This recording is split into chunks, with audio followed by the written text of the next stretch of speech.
Welcome back to another episode of the Depot Dive. I am your host, Ross McCorkle, and above me here on the screen is my co-host, Joe Clark.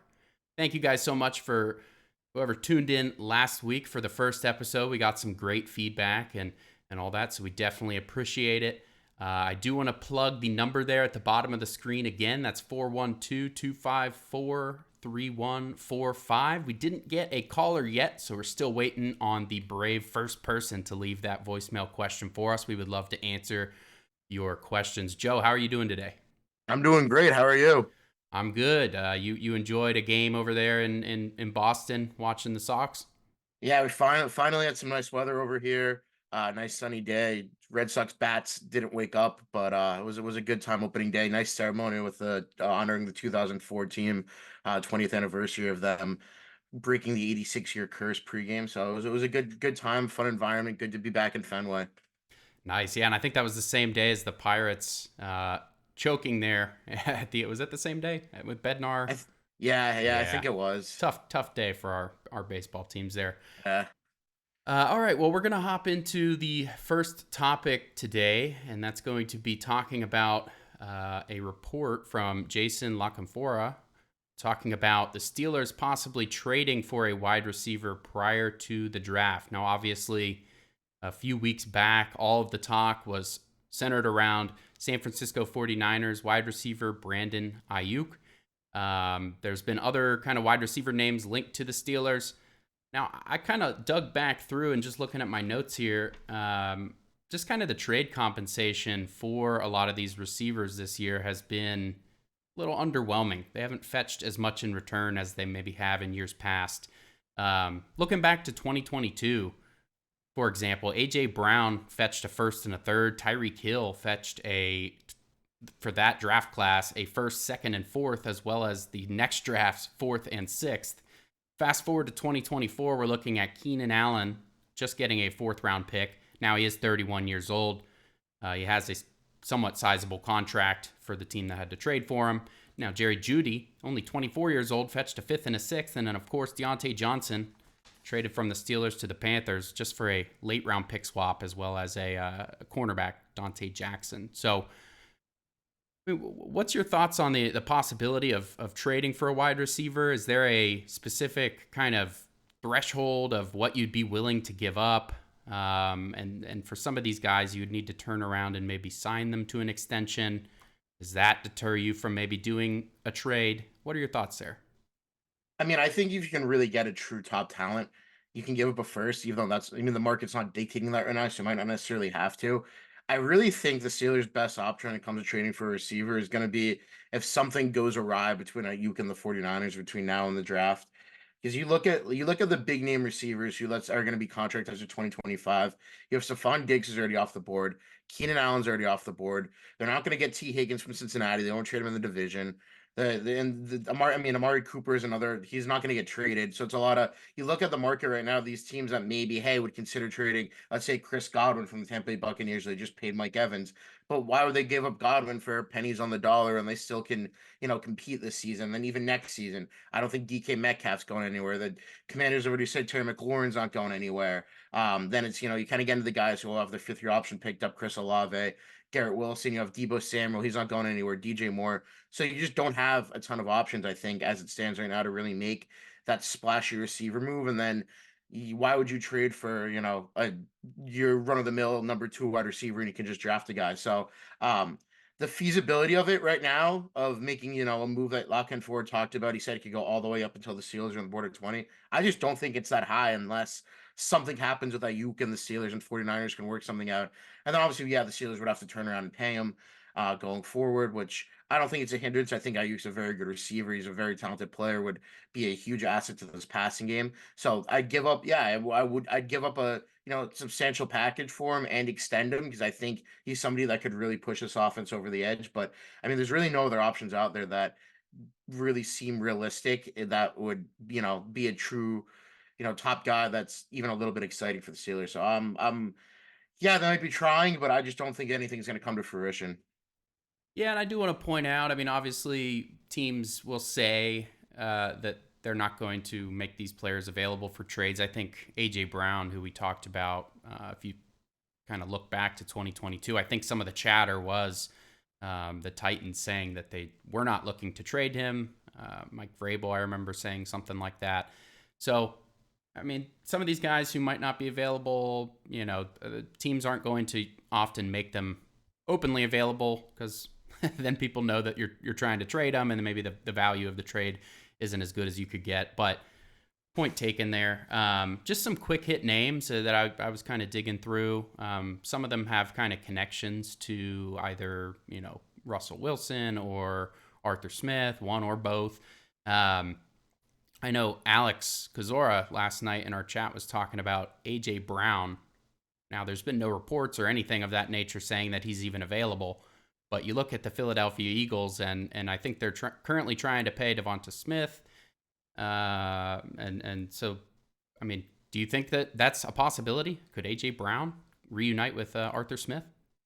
I don't think there's a super high possibility, at least for this year. I think the Eagles give them one more run at it. I mean, they brought back Shane Steichen after real disappointing end of last. Not Shane Steichen, I'm sorry, Nick Sirianni after a real disappointing end of last season. Uh, I think they want to go like give him one more chance. Even they paid Avon to AJ Brown after this season. Hey, then yeah, maybe they can look to trade him. And he's kind of had expressed a little bit of frustration, had some sideline outbursts, that sort of thing. If that builds, then maybe he's the type of guy they say, hey, we'll move on from, cut our losses here and get something back. But I don't think this offseason Brown is really going to be a super realistic target for the Steelers, even though, I mean, he does have connections to Arthur Smith, and he's obviously a very, very good player.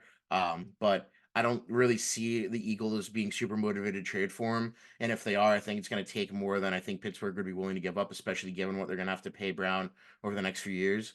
Definitely an intriguing name to think about, but just not something that I think is going to happen this offseason. Yeah, I think I agree there. It would be interesting, but I mean, obviously they gave up a first and a third just 2 years ago. They're not going to want to give him away for what Allen, Judy, or Johnson got. Even with his big contract, I think he would be pretty expensive draft capital wise. Another interesting name, we already talked about Ayuk, Cortland Sutton. Obviously, the Broncos already traded away Judy, so that would be creating a large issue for themselves. But the Broncos are kind of in a bit of a rebuild of sorts. I mean, they're still looking for their quarterback. Sutton, has he been paid yet? Sutton has 2 years and 27.6 million left on his contract. So I Okay. think he signed a 4 year, $60 million extension. So he is on his second contract. He's got yeah. Okay. So, yeah, I mean, that's a potential option. I don't know if the Broncos would be willing to part with it. Maybe a more interesting name, just because of his connections with Russell Wilson, Tyler Lockett from the Seattle Seahawks. Obviously, Russell Wilson played with him for a long time in Seattle. They had great success together. It'd be a familiar face in the room. Lockett is 31 years old. I believe he's had something like 5 or 6 seasons over 1,000 yards receiving. He's been very good for a long time. One of the premier route runners in the league. And I looked at what his contract is right now. It looks like a 4.6 million base salary and a $340,000 per game roster bonus. So adding all that up, you're looking at taking on about 10 million in cap space in that trade. So obviously it would be a little pricey. And the second year of his contract after that, it goes up a ton. So it'd be more of a 1 year rental and probably looking to dump him after that first year. But just given the connection there, is that a name that could be interesting? Yeah, I mean, it's definitely. I mean, I think Lockett's a great player. It's definitely an interesting name. I know he said in his press conference yesterday, he said Seattle's home. He kind of, I mean, because his name's been floated out there a little bit in terms of trade rumors. He kind of put that out there. I think that he kind of wants to stay in Seattle, and that maybe it's not coming from his end. I know the Seahawks do have to pay DK Metcalf. He's a free agent after 2 seasons from now, so not after this season, after 2025. Or yeah, after 2025. So, yeah, he could be a guy, but I think it's like you said, with how big it is, his contract is after this season, that he's a more likely target, I think, going forward because I mean, Seahawks had caught him, they could figure it out. Maybe a guy they look at free agency. I just don't think there's going to be a match there when it comes to compensation. I mean, Seattle's seemed to like their receiver duo with him and Metcalf. It's helped Geno Smith ascend into a pretty serviceable quarterback. So I don't know if they're necessarily going to be looking to make that sort of move. But reuniting him and Wilson, I mean, he was one of Wilson's favorite targets when he was in Seattle. If the Steelers could pull it off, I'm 100% in favor for it. I think it would be awesome. Get another guy who can also kind of work in the slot a little bit. But I don't think that the two of them are really going to come and make a match happen there. But if again, he's one of him and Ayuk, I think are probably the two top guys you're looking at when it comes to this season. If you're going to make a trade for a wide receiver, I think it's going to be one of those two to get that sort of top flight guy. Yeah, and Seattle drafted Jackson Smith and Jigba Yep. last year, so they have receivers. If they wanted to move on and they could get something good for it, then maybe they do that. But to your point, it could be the same issue that the Steelers would have if they traded for him with the 2025 salary. The Seahawks are going to run into next year. Maybe he's a cut candidate, and maybe he circles back for to reunite with Wilson if Wilson ends up extending in Pittsburgh. All right. Well, I think that's the end of this receiver discussion. We're going to move into our next topic, which is talking about the Steelers' win total projections for the 2024 season. DraftKings, I think, previously had them at 7.5, which is so it feels a bit light to me, but they've since upped it to 8.5, which is essentially you'd be betting on are the Steelers going to have a winning season or not, with where they set that over under. So, Joe, where do you think? Do you think it's over? What are you taking? I mean, yeah, I definitely when it was at 7.5, I took it because I thought that was kind of crazy. But I mean, yeah, you put this together and you look at the strength of schedule this year, as it lines up right now, the strength of schedule is going to be pretty difficult, and a lot of that is because they play two games against AFC North opponents last year with what will probably end up being a weaker roster than what the finished roster looks like now. Right now, I mean, there's still a number of holes, but the Steelers they look to be on path to building a stronger roster for 2024 than they ended 2023 with. So, and they went 5-1 against the rest of the AFC North last year. So, I think that yeah, I'd go over. You bet on them to go 500, even if they win 10 games again. I think they're a 10 or 11 win team. That's what I thought they were last year, and this year, if I think they're better. Um, it's just the strength of schedule. There's maybe a game here they'll drop, but when you look at last year, I mean, they lost games to teams that they should have beat, and they beat teams they should have lost to. So if you everything kind of evens itself back out, I think you're getting another 10-win team. I was shocked that the line opened at 7.5. I'm not surprised it quickly jumped back up to 8.5. I'm glad I got it in at 7.5. But yeah, that 8.5 is I think it's an over. If again, it's gonna really be the quarterback play. If Wilson and Fields can't put it together and you struggle, but Kenny Pickett struggled all of last season and they still won 10 games. So it's I would definitely go over. But I understand why it's where it is currently, especially without a center and some holes at receiver and cornerback. Yeah, beyond just the strength of schedule thing. I mean, last year they were, I believe, the eighth easiest or somewhere in that range, and this year it looks like the third hardest strength of schedule. And last year really made easier by the fact that they were playing all these backup quarterbacks. They didn't play Joe Burrow at all. They only played Lamar Jackson once. They only played Deshaun Watson once. So just it figures to be a lot harder this year. I mean, just looking at the list of quarterbacks they're going to play in 2024, obviously all of the AFC North quarterbacks, barring injury, they'll play twice. That's a very strong quarterback division. Looks like Dak Prescott, Patrick Mahomes, Justin Herbert, Aaron Rodgers, if he stays healthy. You're looking at Kirk Cousins, and who else? I mean, Anthony Richardson, Jalen Hurts. I mean, this is a list of that's Yeah. basically if you made the top 10 quarterbacks, most of those names would probably be on that list. So it's going to be a difficult road ahead, but I agree. It would be difficult for this team, for me to see this team going under 8.5. Tomlin's first losing season. I mean, he avoided it with Duck Hodges when Roethlisberger was hurt. He avoided it in multiple other kind of tricky situations, including last year with Pickett getting injured and Trubisky starting a couple games and that 3-game losing streak. They turned things around. So I see them going over. They had 10 last year. Do I think that they'll get back to 10? I think 10 is probably a good bet for me right now. Make the playoffs, get 10 wins. That's kind of where I have them at currently. Um, our last topic here, just kind of moving in. Uh, one player who was brought in for a pre-draft visit, who's maybe a little more interesting to me, just because of, I mean, if you look at the pre-draft visit list, you're looking at a pretty clear pattern of what they're going after. You've got receivers, you've got a bunch of well, you got 4 tackles. Most of them are right tackles. You got defensive linemen, you've got corners. Most of those positions we could agree are probably high up on the list of needs. But this one player, Troy Fautanu of Washington, he's a left tackle there. I mean, it just doesn't make a whole lot of sense to me when they announced that pre-draft visit. They were also at his pro day. Pat Meyer was there and reportedly had a meeting with him prior to the event. And it's just kind of, I mean, they've said repeatedly now that Broderick Jones is going to be eventually back at left tackle. I guess Mike Tomlin was a little less committal and said he was good at both. But Omar Khan did say he was drafted to be a left tackle. He's going to eventually end up back there. So why are they looking at a guy like Fautanu? I mean, just yesterday, we got a little nugget from Dane Brugler of The Athletic. He released his The Beast, which is just a fantastic document that he spent, I think he said 18 months putting together, 300 something prospects that he profiles in depth. I mean, as in depth as you can get. And an interesting nugget in there, he put Fautanu could be viewed as a 5-position player. And so that's including center.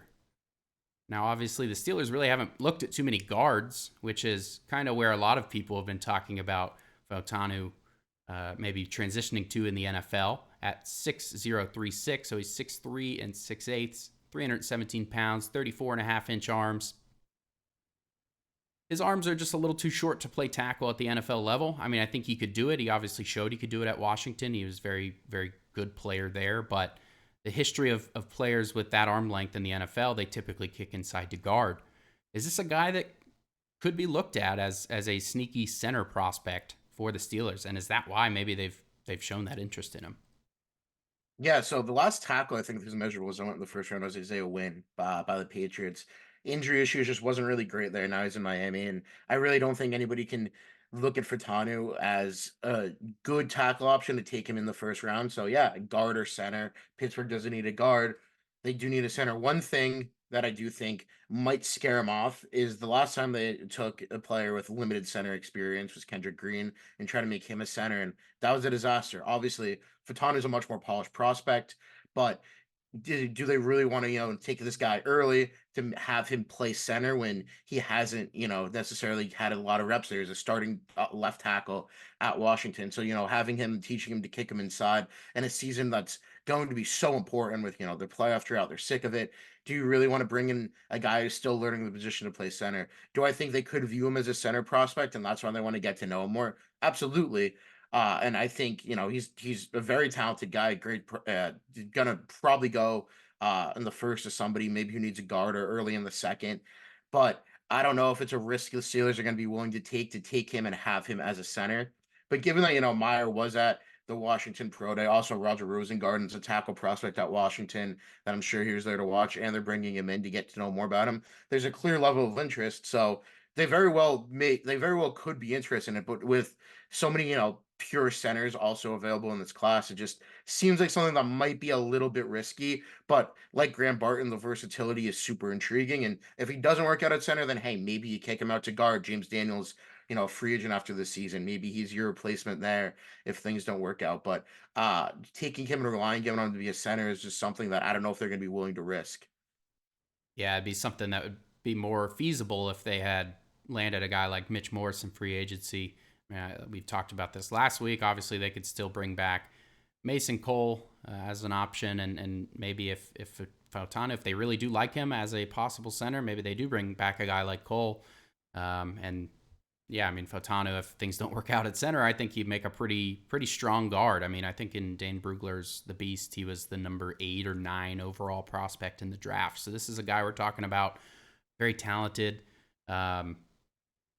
If he falls to the Steelers at 20, I mean, if he's that level of talent, it's hard to pass up on that.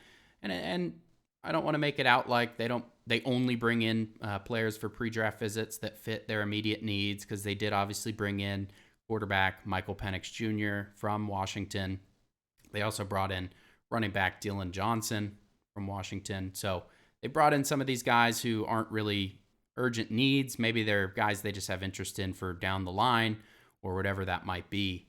But yeah, definitely kind of piqued my interest a little bit when I saw that from Brugler, because I just hadn't seen anybody talk about Fautanu as a center possible player up until that point.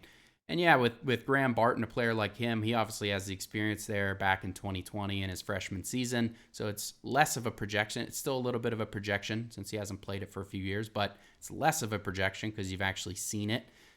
With Fautanu, it would be a pure projection. He, to my knowledge, has not ever played center at any level, including high school. So yeah, but I don't know. I mean, the three centers that are available to them, I can't really see. The more we get further into this process, I can't really see one being taken at pick 20. It just seems like the value there is not great. The history, I think we talked about last week, of centers going in the draft. It's usually only one or two that go in the first round, if any. And really, through the first two rounds, only two go. So it's likely that they can probably find one later in the draft, which brings me to Duke Manyweather of OL Masterminds. He works with a lot of prospects and a lot of NFL current players. He works with offensive linemen to get them better and work on their skills in the offseason. He was recently on a podcast, Chipped Ham and Football, there with, was that with Batco? Mm-hmm. Yeah, with Brian Batco of the Pittsburgh Post-Gazette. And he was talking, you could find a center 4 rounds deep. Sorry, a starting center 4 rounds deep in this draft. So a lot of people have been talking about those top 3 prospects and kind of almost cornering themselves into thinking those are the only 3. And if you miss out on those, you aren't going to be able to find a starter. And Manyweather, a guy who works with these offensive linemen, is kind of refuting that and saying there are a lot of quality centers. He basically said, yes, the offensive tackle group is deep, but he said the center group is just as deep. Guys like Tanner Bordellini, Cedric Van Pangranger, Hunter Norzad, Bo Limmer, Mason McCormick. I mean, there's a lot of quality center prospects. Some of them weren't centers in college. Some of them were more guards. But what do you think about that? I mean, is it becoming more unlikely that the Steelers pick a center in the first round? I think, yeah, I'm not really sold on the idea. I don't think that for at number 20 that they're going to pick a center now. I think a trade up into the second round for a center is a lot more likely than a pick at 20.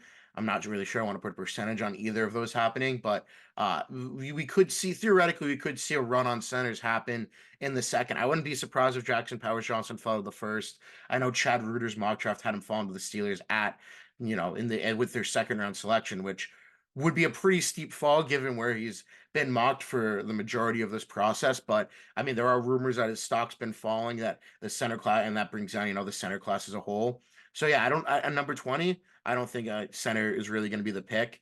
Now, do I think they're going to wait until maybe, the fourth to take a Norzad or a Limmer? I'm a little less sure of that. I think if they do that, then the odds of bringing back a Mason Cole or bringing in another veteran center to at least start part of the year while the other guys get up to speed is it definitely becomes a lot more likely. But I mean, Norzad, I'm a huge fan of. I know he was an offensive tackle at Cornell, and then he switched to center at Penn State. He watched him at the Shrine Bowl. He's really just stout. Just watch his tape. He's a guy I really think is going to excel. Limber played guard obviously this last season at Arkansas, did a real solid job there. So I think those guys are going to be good players. I just don't know if they're day one starters. You think might be starters second season, third season, but I think the Steelers kind of want to find that day one center at starter. And a trade's a possibility too. Omar Khan said that, so maybe they take one of those guys and make a trade for somebody, and can kind of work it out that way. But I think they do want to target, towards that top of the class to get somebody that they're confident in coming in and starting. But if they don't, I mean, the good thing is that they will have options. It's not like they're going to be SOL and not be able to find a center in the draft. They'll have somebody. It just might not be a guy that can come in week one and start for you. So it's going to be interesting to see what they do. There's a ton of pass they can take with this draft, especially as it relates to center. Um, and we have 2 weeks now until we find out. Yeah, that's right. I will say Bo Limmer from Arkansas is one that definitely caught my interest when I was at the Senior Bowl a couple months back. He had a lot of one-on-one matchups there with Tavondre Sweat there from Texas. So obviously Sweat is a massive, massive human being at 366 pounds or whatever it is. Limmer, who has I think 50 less pounds on him, was consistently putting up a good fight or even winning the reps one-on-one against a guy like Sweat. So that's, I mean, to me, that stuck out big time because Sweat was ragdolling a lot of people in Mobile, and Limmer was holding up very well. He's a guy who has also put out some guard tape as well. So a lot of these guys are kind of capable of making the switch. If things don't work out at center, you can kick them out to guard next year with James Daniels' contract expiring. So a lot of interesting things to think about with that position. But like you said, 14 days away. All of this It's crazy. all of this hype, all of this writing, everything on the NFL draft, all coming to a culmination in 2 weeks from today. That wraps up our show for today. Thank you guys for tuning in to another episode of the Depot Dive. Again, please do give us a call. We would love to hear from you. That number's there at the bottom of the screen, 412-254-3145. Give us a call, ask us a question, leave us where you're from so we can put all that in there. Would love to hear from you.